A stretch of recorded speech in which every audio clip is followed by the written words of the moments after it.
Welcome once again to our Tales of Jesus and the parable of the Pharisee and the tax collector from Luke chapter 18. And last time we were looking at who a tax collector was and how his whole character was one of humility, coming to the temple to pray. But this time I want to look at his prayer. It is very short and very different from the prayer of the Pharisee. If you go to a Greek Orthodox church today, it is full of symbols and images and smells and movement and colour, and a lot of it's in Greek. And one of the things you will hear sung quite often is Kyrie eleison. And this means, Lord, have mercy. Kyrie eleison.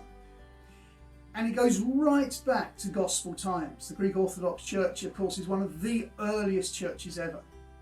It goes right back to Gospel times. And this idea of one of our most fundamental prayers is, Lord, have mercy. And this is the prayer the tax collector has.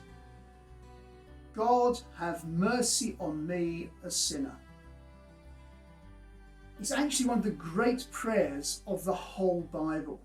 A prayer perhaps we can come to God with again and again, recognising who we are and what we are. And this man is praying almost certainly out loud. Everyone heard him, even though he was standing apart at the back, as it were. The Pharisee has already looked down upon this tax collector as not being worthy. And he knows he's not worthy. He doesn't need to be looked down upon by the Pharisee. Now, at that time in the temple, the service they would have been going to was almost certainly the sacrifice of the lamb as a sin offering to expiate the sins, to wipe out the sins of the people. It's one of the services laid down by God in the Old Testament. It's a service of atonement. Atonement means bringing someone back into relationship with God. And here is the strange thing. The word in Greek here is not eleison, for have mercy. It is rather a word that means make atonement. It could be translated as have mercy, but it's more specific. It means make atonement.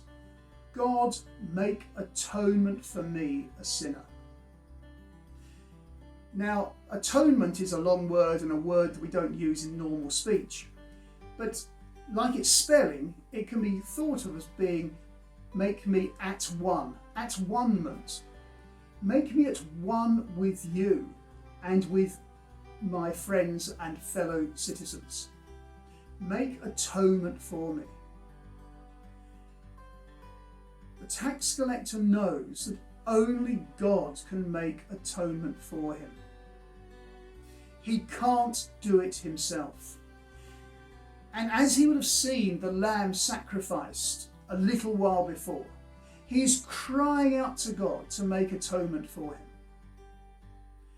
And so then, for us, the tax collector knows only God can do it. The Pharisee thinks he can do it himself by keeping all the laws. There is no doubt the tax collector should be keeping the laws, but that is not what makes him at one with God and everyone round about. Only God can do that. And of course, how did he do that? He did it in coming himself as Jesus to die on the cross. He is the Lamb who was slain. Jesus is going very deep here into his own story and telling us how we should come to God, asking him to make atonement for us because we too are sinners. May it be so.